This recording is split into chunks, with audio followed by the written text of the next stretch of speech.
Saudara-saudari, remaja-remaji, pemuda-pemudi di dalam Tuhan Yesus Kristus yang saya kasihi, kita mau memuji Tuhan dari 109, 108, bukan 109, tapi 108.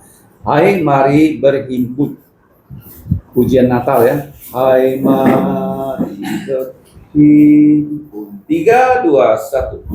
Hai, mari berhimpun dan bersukaria.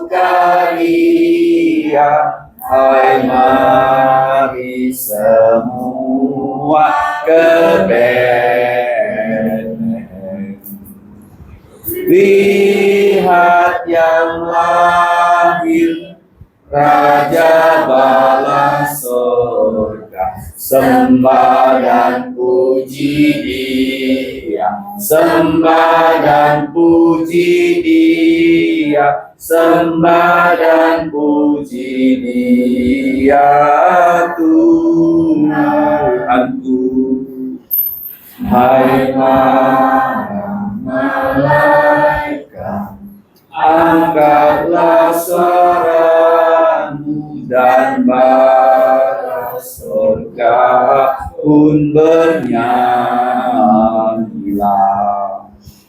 Muliakan Allah Bapa dalam surga, sembah dan puji Dia, sembah dan puji Dia, sembah dan puji Dia, Tuhanmu. Kaum wanita. Ya Tuhan yang lahir pada hari ini, ya Yesus, terpujilah namamu. Firman menjelma menjadi manusia, sembah dan puji Dia, Sembah dan puji Dia, sembah dan puji Dia, Tuhanmu. Satu lagi.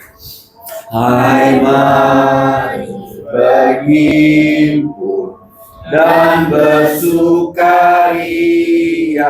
Hai, mari semua ke Betlehem.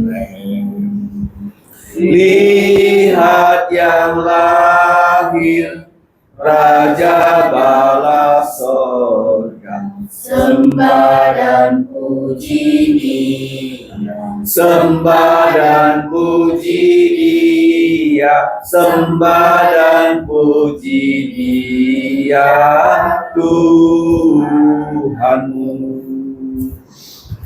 Kita memuji Tuhan lagi dengan pujian sebelumnya, yaitu di bagian depan ya. 101. Dahulu di kota Daud.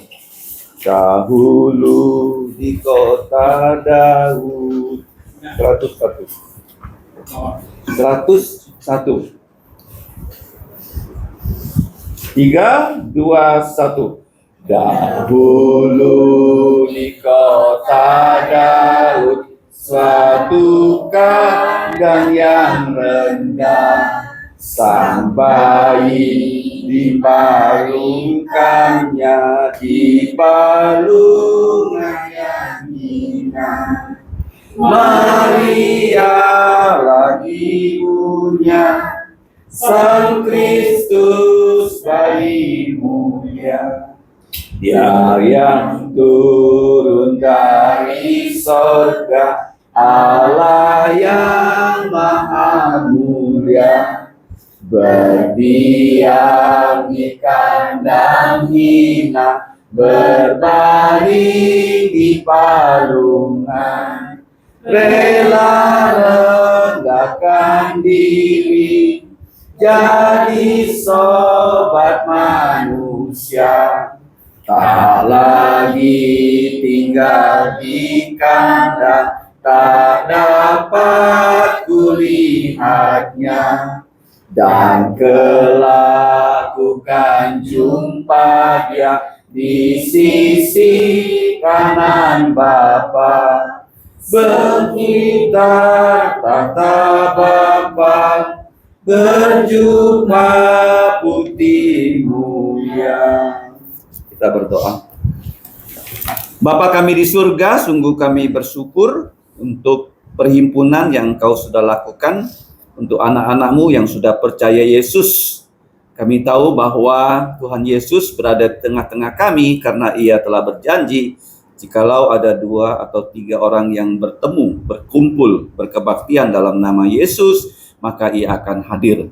Tapi kami juga sadar ya Bapa, kami orang berdosa. Kami sudah berdosa dalam pikiran, perkataan, dan perbuatan. Kami tidak layak datang ke hadapan-Mu yang kudus. Mohon belas kasihan-Mu dengan darah Tuhan Yesus, hapuskanlah semua pelanggaran-pelanggaran kami. Kami menyerahkan acara kami ini, yaitu untuk belajar firman-Mu, memuji nama-Mu. Kiranya Roh-Mu menaungi kami, sehingga kami dapat memuliakan nama-Mu dalam acara di sore hari dan malam hari ini. Demikianlah doa kami Bapa, dalam nama Tuhan Yesus kami bersyukur dan berdoa. Amin. Pujian selanjutnya kita memuji Tuhan dengan pujian 214. Mengikut Yesus keputusanku. Ini Saudara Ayong. 214 ya. Mengikut Yesus keputusanku. 214 lagu orang India. Mengikut Yesus keputusanku. 214. 3, 2, 1. Mengikut Yesus keputusanku. Mengikut Yesus keputusanku. Mengikut Yesus keputusanku. Ku tak ingkar, ku tak ingkar. Ku tetap ikut walau sendiri. Ku tetap ikut walau sendiri. Ku tetap ikut walau sendiri. Ku tak ingkar, ku tak ingkar. Salib di depan, dunia ku tinggal. Salib di depan, dunia ku tinggal. Salib di depan, dunia ku tinggal. Ku tak ingkar, ku tak ingkar. Terakhir 287. Indahnya saat berdoa. 287, indahnya saat berdoa. Indahnya saat berdoa. Ya, 3, 2, 1. Indahnya saat berdoa, lepaslah semua dosaku. Bawalah ku kepadanya, ku curahkan isi kalbu. Di waktu susah dan resah, ku rasa nyaman dan segar. Ku lepas dari cobaan, hanya sesaat berdoa. Indahnya saat berdoa, yang ku mohon didengarnya. Betapa sungguh imanku, ku berharap kepadanya. yang memanggil ku datanglah, percaya pada firman-Nya, beban dosa ku tanggalkan, menunggu saat berdoa. Mari kita membuka Alkitab dari Kisah Para Rasul. Kita akan membaca ya dari ayat yang pertama. Kisah Para Rasul pasal yang ke-12. Kisah Para Rasul pasal 12. Kita membaca dari ayat yang pertama sampai ayat yang ke-19. Kisah Para Rasul pasal yang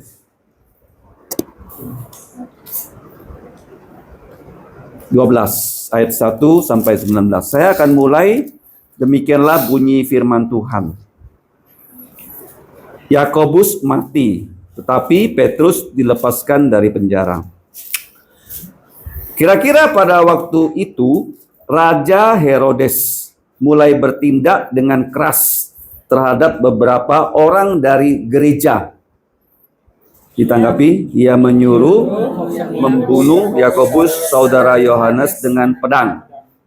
Ketika ia melihat bahwa hal itu menyenangkan lubuk jantung orang Yahudi, ia melanjutkan perbuatannya itu dan menyuruh menahan Petrus. Waktu itu hari raya roti tidak beragi.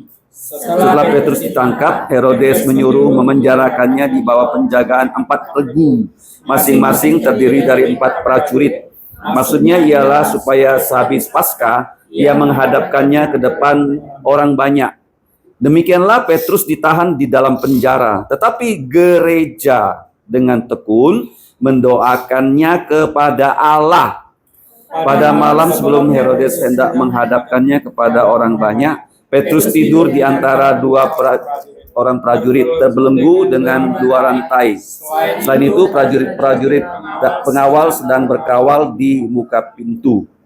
Tiba-tiba berdirilah bukan seorang, kalau malaikat bukan orang, 1 malaikat Tuhan dekat Petrus, dan cahaya bersinar dalam ruang itu. Malaikat itu menepuk Petrus untuk membangunkannya. Katanya, bangunlah segera. Maka gugurlah rantai itu dari tangan Petrus. Lalu kata malaikat itu kepadanya, ikatlah pinggangmu dan kenakanlah sepatumu. Ia pun berbuat demikian. Lalu malaikat itu berkata kepadanya, kenakanlah jubahmu dan ikutlah aku. Lalu ia mengikut malaikat itu keluar, dan ia tidak tahu bahwa apa yang dilakukan malaikat itu sungguh-sungguh terjadi. Sangkanya ia melihat suatu penglihatan. Setelah mereka melewati tempat kawal pertama dan tempat kawal kedua, sampailah mereka ke pintu gerbang besi yang menuju ke kota. Pintu itu terbuka dengan sendirinya untuk mereka. Sesudah tiba di luar, mereka berjalan sampai ke ujung jalan, dan tiba-tiba malaikat itu meninggalkan dia. Dan setelah sadar akan dirinya, Petrus berkata, sekarang tahulah aku benar-benar bahwa Tuhan telah menyuruh malaikatnya dan menyelamatkan aku dari tangan Herodes dan dari segala sesuatu yang diharapkan orang Yahudi. Dan setelah berpikir sebentar, pergilah ia ke rumah Maria, ibu Yohanes, yang disebut juga Markus. Di situ banyak orang berkumpul untuk dan berdoa. Dan ketika ia mengetuk pintu gerbang, datanglah seorang budak perempuan bernama Rode untuk mengetahui siapa yang mengetuk itu. Ia terus mengenal suara Petrus, tetapi karena girangnya ia tidak membuka pintu gerbang itu dan segera masuk ke dalam untuk memberitahukan bahwa Petrus ada di depan pintu gerbang. Kata mereka kepada perempuan itu, engkau mengigau, akan tetapi ia tetap mengatakan bahwa benar-benar demikian. Kata mereka, itu malaikatnya. Tetapi Petrus terus-menerus mengetuk, dan ketika mereka membuka pintu dan melihat dia, mereka tercengang-cengang. Kita baca sama-sama. Tetapi Petrus memberi isyarat dengan tangannya supaya mereka diam.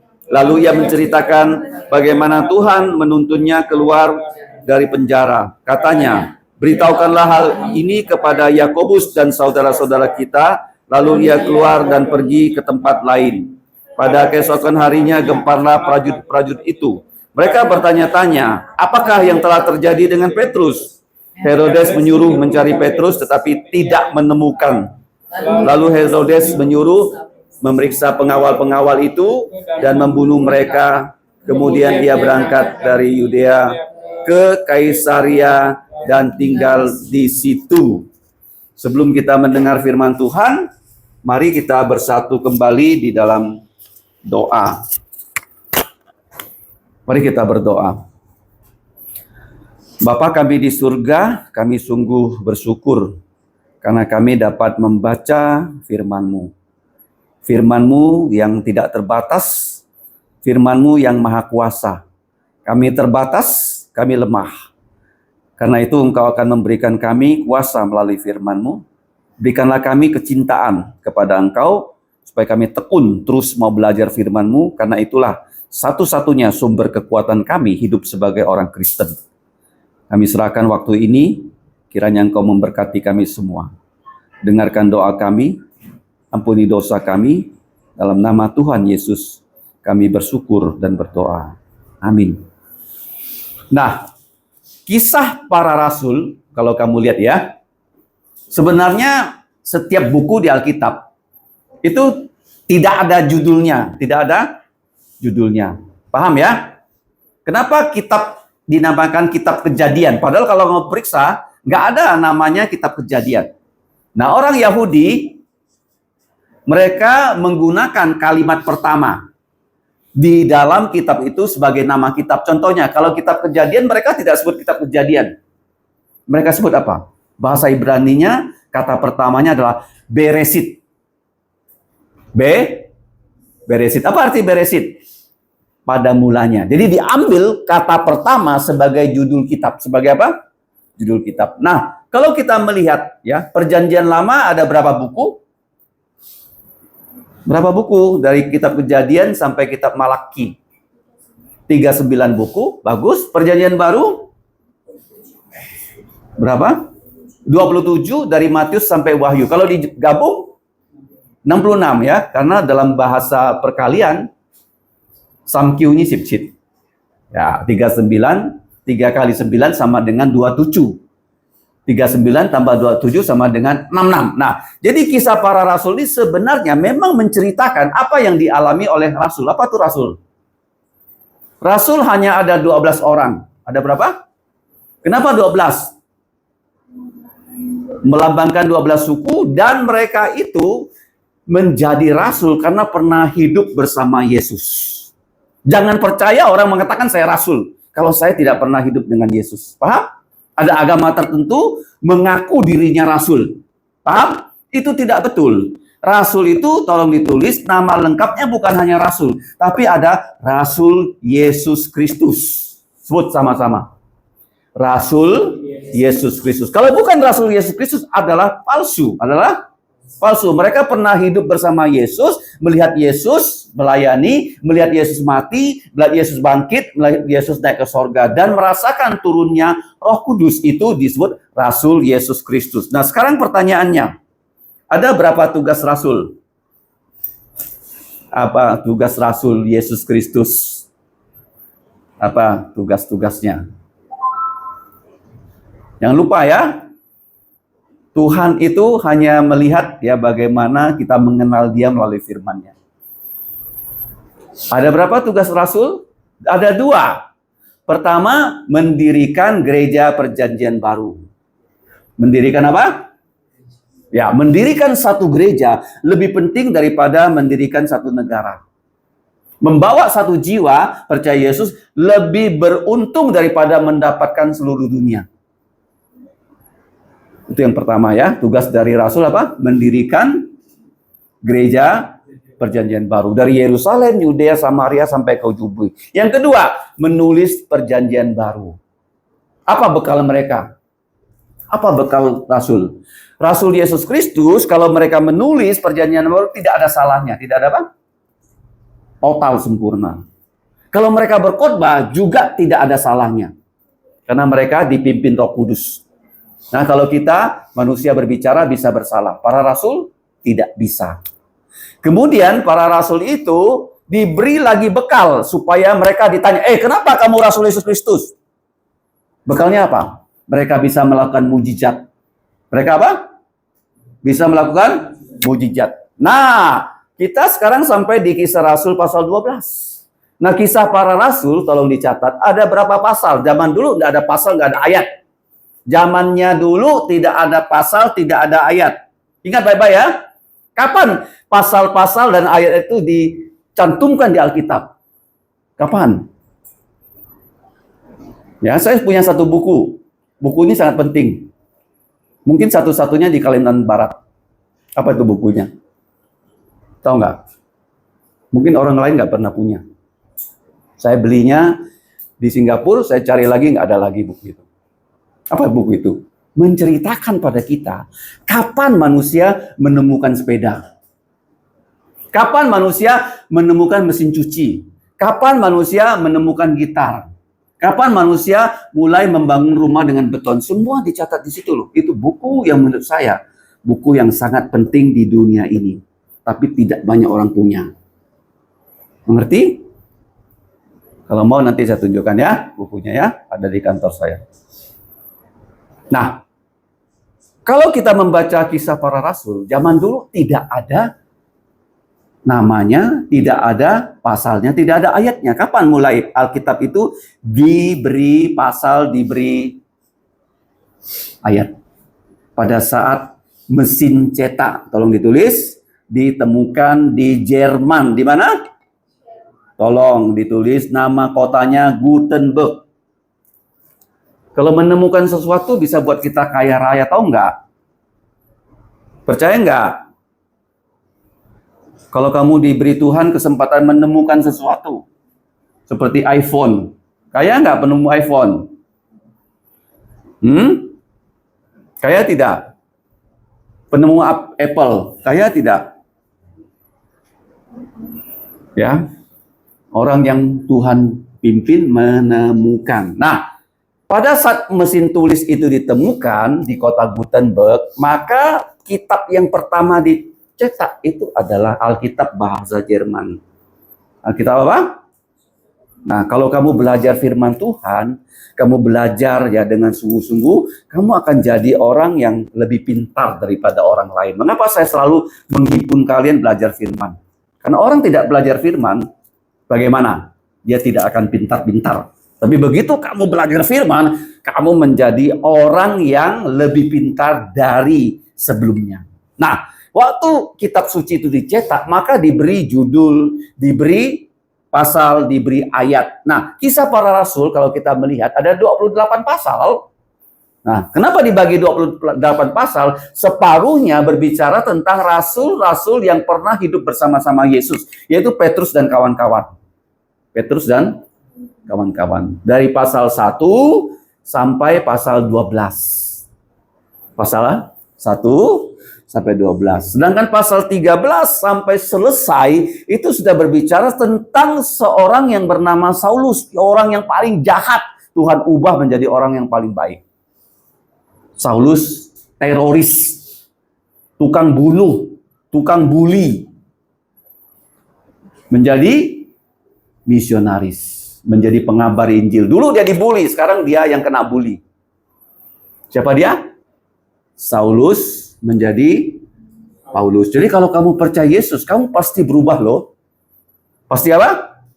Berubah. Kalau nggak berubah itu berarti kepercayaannya bisa palsu. Nah, sekarang kita melihat dalam Kisah Rasul 12. Itu masih berbicara tentang Rasul Petrus. Petrus ini masih ingat kan? Namanya bukan Petrus loh. Sebelum dia menjadi murid Yesus, Tuhan tahu namanya Simon. Namanya apa?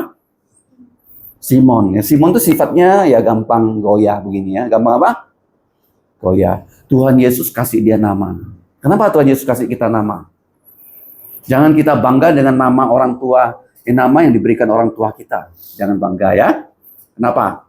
Karena kita punya nama yang diberikan Allah Bapa di sorga. Sekarang mungkin kamu nggak tahu. Nama dia adalah Carita. Itu papa mama dia yang kasih. Tapi nama dari Bapak Surgawi tahu nggak? Belum tahu. Petrus itu dikasih nama oleh Yesus. Sebelumnya namanya apa? Simon. Jadi jangan kamu, aku mau populer loh, pansos loh, semua orang kenal saya, Peter Yoksan. Ya, nggak cukup. Sekolah tinggi, kasih banyak gelar. Profesor, doktor, presiden, bapak. Nggak ada gunanya, nggak ada apa? Kita di sini di gereja apa? Panggilan yang paling pas. Saudara-saudari di dalam Yesus Kristus. Paham? Nah, jadi Paulus itu, kalau kita lihat ya, dia punya seorang kawan yang bernama Lukas, Dr. Lukas. Dr. Lukas inilah yang menulis kisah para rasul bersama Injil Lukas. Dia seorang dokter.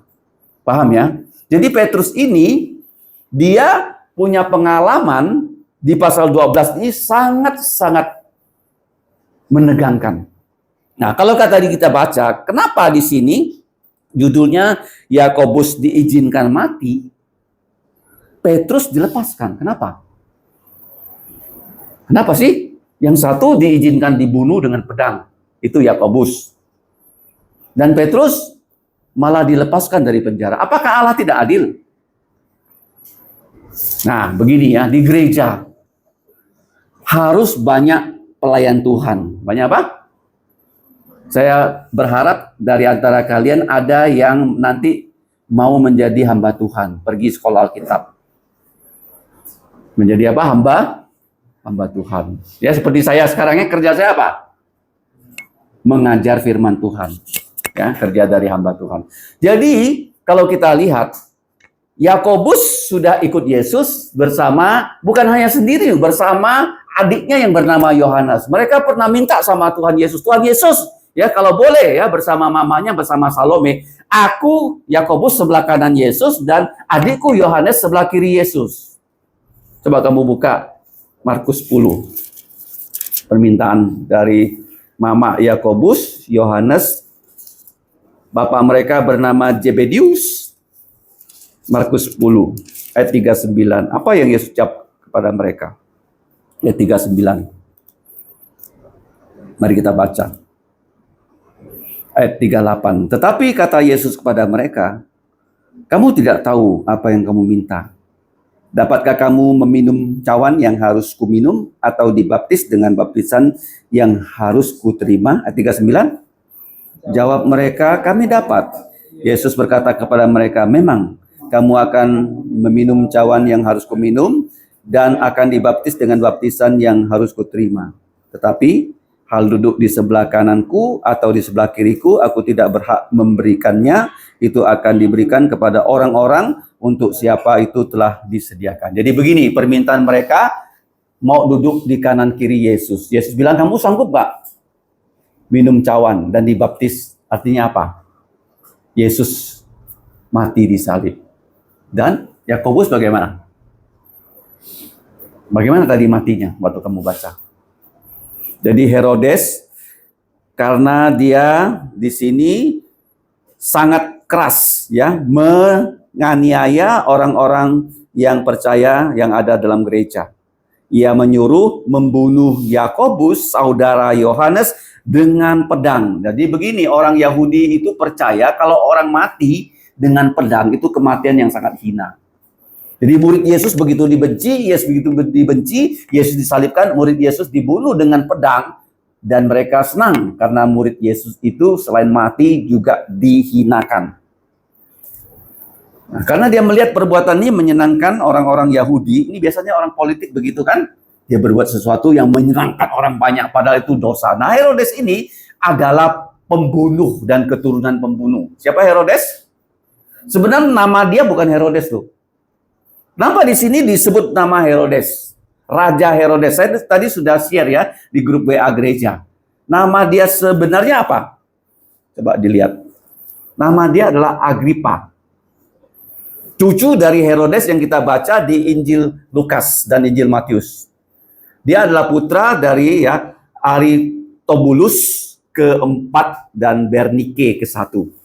Nah, kemudian dikatakan dia lahir sebelum Yesus lahir 10 tahun dan dia hidup di Roma, ibu kota kerajaan Roma, dan dia punya kawan yang sangat berpengaruh karena kedua kawannya ini menjadi raja.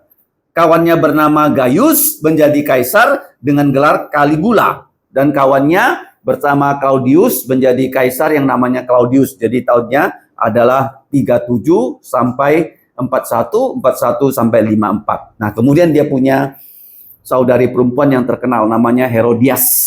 Herodias ini pernah minta kepada Herodes Antipas untuk memenggal kepala Yohanes Pembaptis. Masih ingat Markus 6?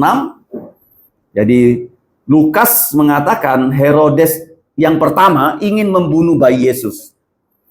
Kemudian Herodes ini membunuh siapa? Yakobus. Dan sekarang dia setelah membunuh Yakobus, dia ingin membunuh Petrus. Jadi dia pembunuh dan keturunan dari pembunuh. Orang kalau sudah berdosa, dia terus melanjutkan dosanya. Pencuri, dia terus mencuri kalau tidak percaya Yesus. Betul nggak? Orang berbohong, sekali berbohong, dia terus berbohong nggak? Terus. Dia membunuh. Apakah berhenti dia membunuh?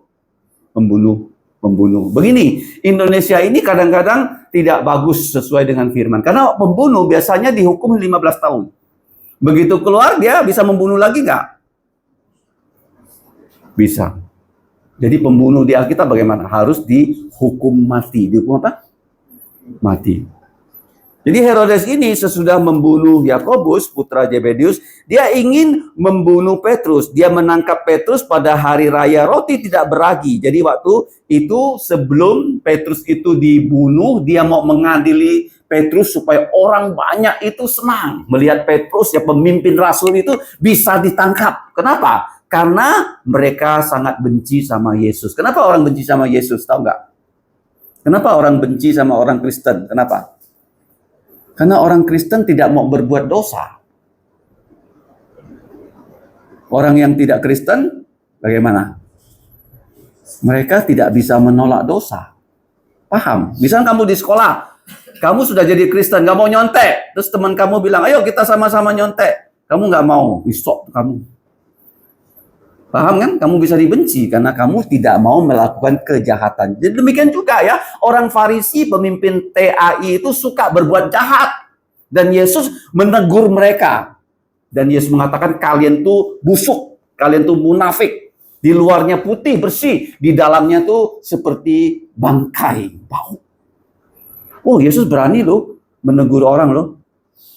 Dia tidak takut orang marah. Orang marah sama Yesus sampai Yesus salibkan. Kenapa Yesus salibkan? Karena Yesus menunjuk dosa-dosa orang itu. Jadi begini, kalau kamu tangan ini tak sakit, coba tunjuk. Sakit nggak saya? Kalau tangan kaki saya di sini sakit, bengkak, nih. Sakit. Ya. Kalau tak sakit ditunjuk, ya tak sakit. Kalau sakit ditunjuk, sakit, apalagi gigi kan? Ngerti nggak? Jadi kalau kita berdosa, ditegur dosanya, sakit. Tapi jangan lupa, kita harus cepat-cepat bertobat. Apa? Bertobat. Apa itu bertobat? Mengaku dosa, minta ampun Yesus, dan jangan ulangi dosa. Jadi Herodes ini sudah membunuh Yakobus, dia sekarang mau membunuh Petrus, tapi waktu dia menangkap Petrus, dia ingin menghadapkan Petrus di pengadilan rakyat. Pengadilan apa? Rakyat. Kalau di Indonesia tuh sering ya, kalau orang banyak demo kan, membuat orang takut. Menggunakan apa? Massa. Betul nggak? Siapa yang massanya lebih kuat? Ya, di Indonesia begitu ya. Nah, tetapi di sini, dia bermaksud yang mengadili Petrus pada hari raya ayat 4. Coba lihat. Hari raya apa itu? Kisah Rasul 12 ayat ke-4. Hari raya apa? Coba dibuka. Apa? Kenapa Paskah? Paskah itu kapan? Waktu Yesus disalib itu bulan 3 atau bulan 4. Kalau bahasa Yunaninya itu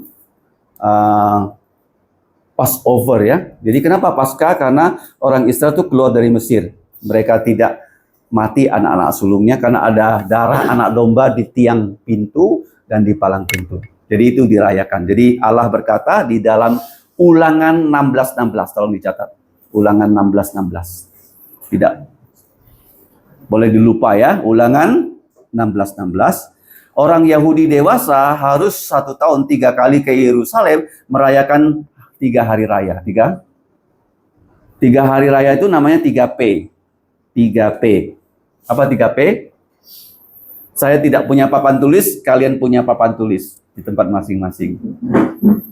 Bagus ya, kalau tidak dicatat 72 jam lupa. Tapi setelah dicatat harus dilihat kembali.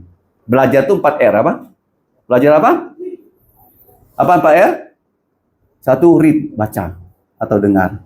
Baca atau dengar. Kedua, record, rekam atau catat. Ketiga, review, lihat ulang. Yang keempat, relate, laksanakan. Terapkan. Belajar itu apa? Apa 4R? Read, record, review, relate. Nah, jadi waktu perayaan Paskah, P pertama, P kedua apa? Pentakosta. 50 hari setelah Paskah. Hari turunnya Roh Kudus. Yang ketiga, hari raya apa? Pondok Daun, apa? Ya, mereka wajib ke Yerusalem. Di mana dicatat Ulangan 16 ayat 16. Jadi pada saat itu orang semua berkumpul di Yerusalem. Jadi orang yang ada di Yerusalem saat itu ratusan ribu, padahal penduduk Yerusalem itu hanya puluhan ribu menjadi ratusan ribu. Termasuk Herodes. Herodes bukan tinggal di Yerusalem dong. Herodes tinggalnya di mana? Di Kaisaria. Coba kamu lihat ayat 19 kan? Herodes kembali ke Kaisaria dan dia tinggal di situ. Kaisaria itu kota di tepi pantai yang cantik. Kalau Yerusalem di atas gunung. Jauh ya. Saya pernah ke Kaisaria, saya pernah ke Yerusalem. Beda tempatnya. Paham? Herodes tinggal di mana? Istananya di mana? Di Kaisaria. Kenapa dia berada di Yerusalem?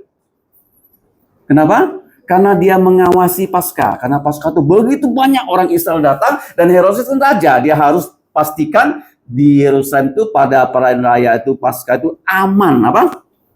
Aman. Nah, kita lanjut. Jadi setelah dia menangkap Petrus, dia mengirim penjaga 4 regu. Berapa regu? Kalau 4 regu dijaga 24 jam, 1 regu dapat berapa jam? 3. Berapa? 6 jam.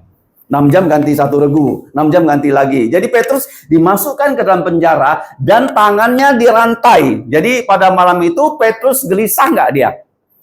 Wih, besok aku diadili, aku mau dibunuh kayak Yakobus. Dia takut nggak? Nggak bisa tidur aku, takut aku, khawatir aku, besok aku mati. Tapi apa yang terjadi? Coba kamu baca. Pada ayat yang ke-6. Petrus bagaimana? Sedang menghadapkannya Ya. kepada orang banyak. Ya. Petrus tidur di antara 2 orang prajurit. Kenapa? Dengan 2 rantai. Setelah Ya. itu prajurit pengawas sedang berkawal di muka pintu. Ya, kamu bayangkan di depan pintu 2 orang menjaga. Tangannya diborgol, ada penjaga di situ. Dia bisa apa? Dia bisa apa tadi? Tidur. Kok bisa tidur dia? Besok mau dibantai, dibunuh. Kok bisa tidur? Ingat ya, Tuhan ketika dia membuat kita percaya Yesus, dia kasih kita damai. Kasih kita apa? Jangan takut. Kamu takut apa? Kamu takut apa? Kamu takut apa? Kamu takut apa? Jangan takut. Kenapa kita tidak boleh takut? Tuhan pasti menjaga kita. Kamu lihat Petrus bisa tidur loh. Padahal besoknya mau dia apa? Dibunuh. Jadi kamu tahu ya, damai yang Yesus kasih kita melebihi ya. Melebihi apa? Apa yang pernah kita pikirkan. Jadi waktu Petrus tidur, apa yang terjadi? Ayat 7. Tiba-tiba datang bukan seorang malaikat Tuhan, tapi satu malaikat Tuhan dekat Petrus dan cahayanya sangat terang. Walaupun cahayanya terang, dia tidak takut. Biasanya kalau orang mau menyelamatkan orang kan biasanya apa? Diam-diam kan? Betul nggak? Kamu pernah lihat TV nggak? Menyelamatkan orang yang dibajakan. pelan-pelan. Jangan sampai prajuritnya tahu, ya kan? Tapi ini enggak, dia datang terang benderang. Kenapa malaikat itu terang benderang? Bisa nggak malaikat datang gelap-gelapan? Bisa. Kenapa terang? Kenapa? Dia takut nggak penjaganya tahu? Hah? Dia tidak takut. Kenapa dia datang dengan terang? Karena malaikat itu pasti terang, pasti putih, karena dia tidak ada dosa. Jadi apa yang terjadi? Rantai Petrus tiba-tiba langsung terbuka. Terus apa yang terjadi? Dia bilang, Petrus cepat bangun. Dan kenakanlah apa? Ikat pinggangmu. Kenakan sepatumu. Kenakan jubahmu. Mari ikut aku. Kemudian dia membawa Petrus keluar. Pintu berapa banyak pintu? Ayat 10, berapa banyak pintu dilewati? Pertama, pintu tempat dia ditahan. 1. Ya kan? Yang kedua, pintu lagi. Yang ketiga, gerbang. Apa? Gerbangnya penjara. Paham? Berapa pintu? Coba kamu lihat, pintunya terbuka bagaimana caranya? Ayat yang ke-10. Pintu itu terbuka dengan sendirinya. Artinya seperti pintu itu ada remote control. Begitu dia belum lewat, pintunya udah buka sendiri. Pernah lihat pintu remote control nggak? Nah, sebelum ada remote control, dia sudah ada remote control. Tiara tahu remote control? Tahu nggak? Yosef? Tahu ya. Jadi tinggal pencet begini, tik, pintunya. Tik. Zaman Yesus sudah ada. Di mana? Zamannya Petrus. Siapa yang bukain kira-kira? Malaikat. Malaikat itu begitu berkuasa loh, jangan main-main loh. Dia ada di sini nggak? Kemungkinan ada, kita nggak lihat. Paham ya? Nah, malaikat itu tugasnya apa? Apa tugas malaikat? Malaikat hanya menerima perintah Tuhan. Tulis. Malaikat hanya menerima perintah Tuhan. Nggak ada yang lain. Bosnya Yesus. Yesus bilang A, dia lakukan A. Yesus bilang B, dia lakukan B. Nah, tugas malaikat 1. Dia memuji Tuhan. Catat Yesaya 6. Pujiannya simpel saja. Kudus, kudus, kudus. Tulis ya, Yesaya pasal 6. Atau Wahyu pasal 4. Suci, suci, suci. Maka ada lagunya, suci, suci, suci. Yang kedua, tugas malaikat untuk menjaga Taman Eden. Untuk menjaga Taman Eden. Yang ketiga, tugas malaikat untuk bagaimana? Melindungi orang percaya. Seperti orang Israel dilindungi. Daniel dilindungi di gua singa. Masih ingat kisah Daniel di gua singa? 3 kawan Daniel masuk ke dalam dapur api tidak terbakar. Daniel pasal 3. Tugas malaikat melindungi. Tugas malaikat yang berikutnya melayani. Seperti tadi ya, melindungi dan melayani. Seperti Yesus ya, waktu dia berpuasa 40 hari 40 malam, setelah itu malaikat datang memberikan dia makan. Malaikat tugasnya apa? Melayani.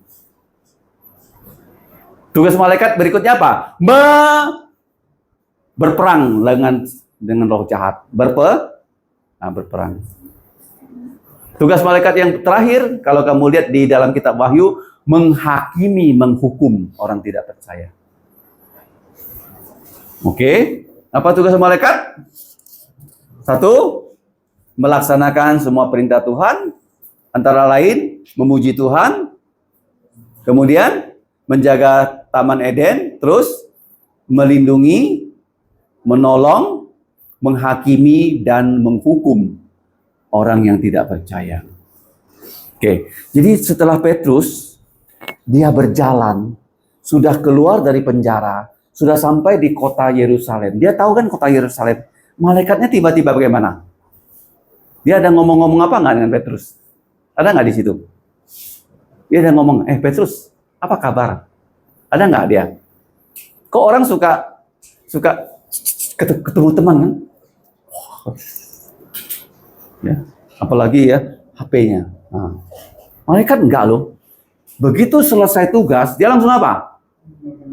Langsung balik. Kita jadi orang juga begitu. Ya, nggak perlu banyak basa-basi. Nah, ya, Yosef. Oke, langsung selesai tugas, lanjutkan tugas yang lain. Dia langsung pergi. Begitu malaikatnya pergi, apa yang terjadi dengan Petrus? Dia baru sadar itu bukan mimpi. Bukan apa? Seperti tadi ya, aku ketemu kalian ini banyak kayak mimpi juga kan. Ada Kimberly, ada kakaknya, ada Aurel, ada bapaknya, ada Yosef, ada saudara Ayong, ya kan? Siapa namanya? Nah, tuh, Christine ya? Ah, Christine. Yang dua tuh siapa namanya? Ah, Respect. Nah, itu Sofian.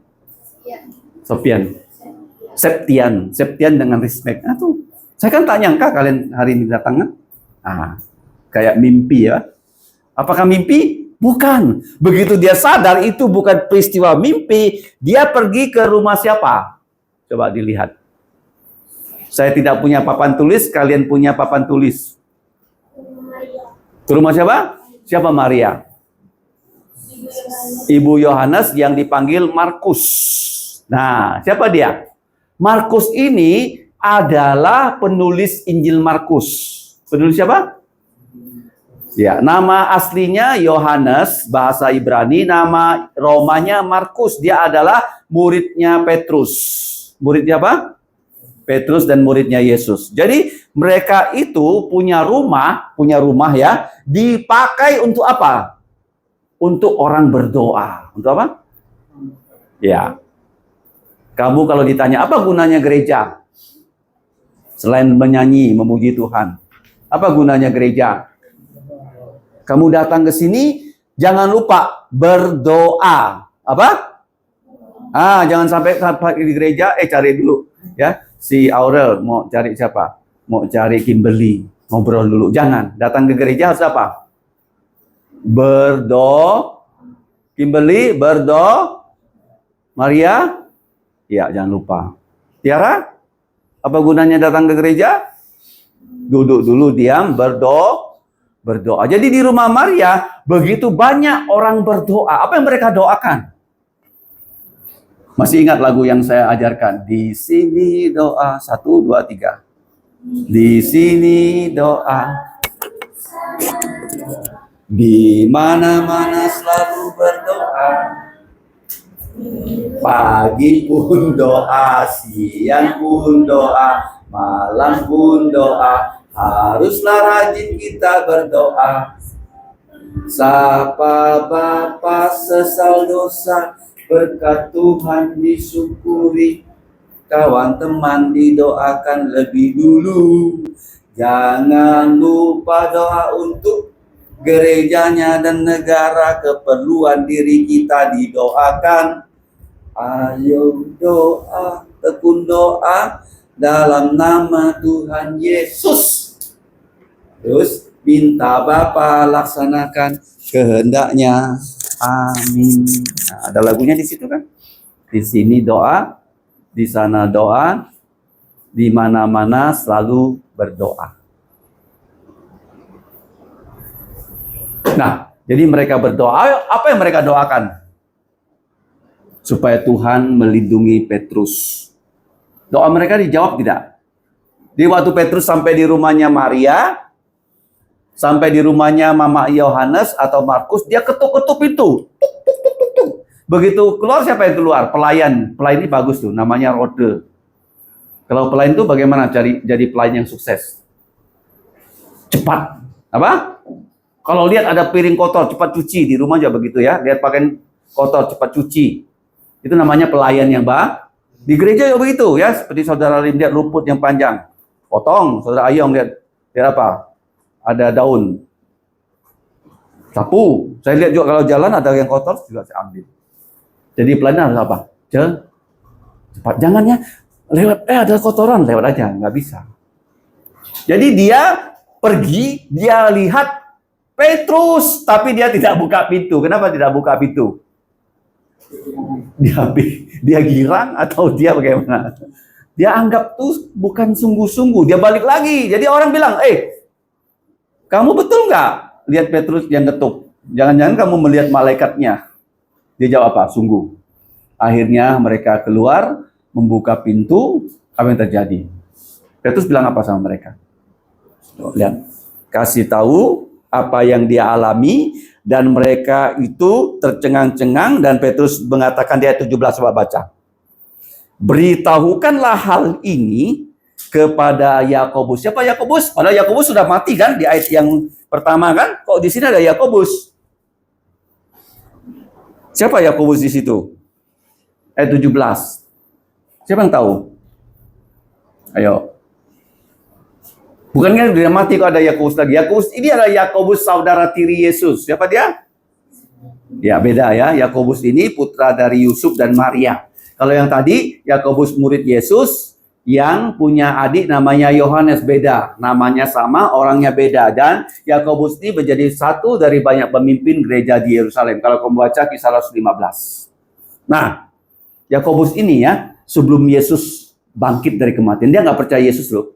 Makanya di rumah kamu kemungkinan saudara kamu nakal, nggak mau percaya Yesus, bandel. Kapan dia percaya Yesus? Setelah Yesus bangkit dari kematian, menampakkan diri kepada dirinya, baru dia percaya. Coba kita baca 1 Korintus 15. Paham ya? Gampang nggak membawa orang percaya Yesus? Tidak gampang ya? Nah, 1 Korintus pasal 15 ayat 7. Ayat 7. Baca sama-sama. Selanjutnya Yesus menampakkan dirinya kepada Yakobus, kemudian kepada semua rasul. Siapa Yakobus di sini? Adik tirinya yang tidak percaya Yesus ya waktu Yesus masih hidup. Coba baca Yohanes pasal 7 ayat 5. Yohanes pasal 7 ayat 5. Baca 1 2 3. Sebab saudara-saudaranya sendiri pun tidak percaya kepadanya. Saudara-saudara Yesus namanya Yakobus, semua Y ya, 1 S ya. Yakobus, Yudas, Yoses, dan Simon. 3 Y. 3 apa? Yakobus, Yudas, Yoses, dan Simon atau Simeon. Jadi dia punya 4 adik laki-laki. Ya, adik tiri ya. Adik apa? Adik tirinya. Paham? Yang beberapa adik perempuan. Semua mereka tidak percaya Yesus. Jadi kenapa disuruh dikatakan kepada Yakobus? Karena Yakobus itu pemimpin gereja ya. Karena gereja itu selain di rumah Maria berdoa, di gereja tempat Yakobus tinggal juga berdoa. Ayat 18. Pada keesokan harinya gemparlah prajurit-prajurit itu. Mereka bertanya-tanya apa yang telah terjadi dengan Petrus. Mereka tidak tahu. Tiba-tiba Petrusnya hilang. Tiba-tiba apa? Kenapa bisa hilang tadi?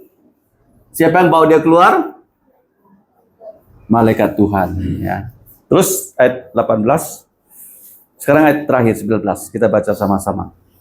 Herodes menyuruh mencari Petrus tetapi tidak menemukan. Lalu Herodes menyuruh memeriksa pengawal itu dan membunuh mereka. Kemudian dia berangkat dari Yudea ke Kaisaria dan tinggal di situ. Jadi Herodes sudah sering membunuh. Kalau membunuh orang itu gampang seperti membunuh semut. Apakah dia takut membunuh anak buahnya? Tidak. Bahkan Herodes itu dia berani membunuh istrinya. Dia berani membunuh anaknya. Kenapa? Kalau istrinya mau rebut kursi dia, anaknya mau rebut kursi dia. Karena raja itu punya banyak istri. Punya berapa? Kalau dia punya 5 istri, 1 istri mau bunuh dia, mau rebut kursi dia, dia juga bunuh istrinya dan anaknya. Jahat ada orang seperti itu. Nah, Herodes itu kapan? Sudah tidak ada lagi. Sejak Bait Allah runtuh, nggak ada lagi cerita tentang Herodes. Ya, kalau kamu baca di dalam pasal 12 ayat 20 dan selanjutnya dia mati karena dia sombong. Dia ditampar oleh malaikat apa? Ditampar oleh malaikat. Jadi malam ini kita belajar tentang apa?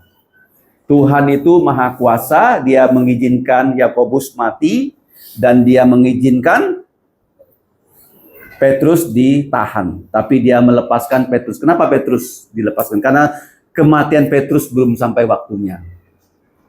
Kematian Petrus belum sampai. Kapan Petrus mati? Nanti setelah dia mengabarkan Injil. Bagaimana cara Petrus mati? Disalibkan secara terbalik. Paham ya? Jadi Petrus waktu ditangkap dia takut nggak? Kenapa tidak takut? Tuhan selalu menjaga kita. Tuhan selalu, apa tugas malaikat? Menjaga orang percaya, selalu melakukan perintah Allah, memuji Tuhan, dan menghukum orang yang tidak mau bertobat. Paham? Dan melayani apa? Nah, melayani. Mari kita berdoa. Kita berdiri ya. Kita berdoa. Bapa, kami sungguh bersyukur, bersukacita karena dapat kembali belajar firman-Mu. Kiranya Engkau menolong kami bertumbuh secara rohani, agar kami dapat dipakai seperti Petrus, seperti Maria, seperti Rode, seperti Markus untuk melayani Engkau. Karena di zaman sekarang pekerjaanmu sangat banyak, tapi pelayan-pelayan sangat sedikit. Bukalah lubuk jantung dari remaja-remaji, pemuda-pemudi, dan kami orang yang sudah dewasa untuk cepat melayani Engkau. Seperti malaikat juga cepat melayani Engkau. Sehingga dengan demikian nama-Mu dimuliakan. Karena begitu banyak kerjaan-Mu di dunia. Pakailah kami ya Bapa untuk melaksanakan pekerjaan-Mu seperti Tuhan Yesus. Sehingga nama-Mu dimuliakan. Sebentar kami akan pulang, sertailah kami semua, baik yang masih sekolah ataupun yang bekerja. Kami percaya Engkau selalu berserta kami. Karena Engkau adalah Allah yang bergelar Immanuel, Allah menyertai kami. Kami serahkan semua hidup kami, dan juga keluarga kami, dan juga anggota keluarga yang belum percaya. Kiranya kami bisa jadi saksi sehingga mereka bisa percaya Yesus. Dengarkan doa kami, yang kami naikkan hanya dalam nama Tuhan Yesus yang sudah mengajarkan kami. Doa Bapa kami, mari kita ucapkan dalam bahasa Indonesia.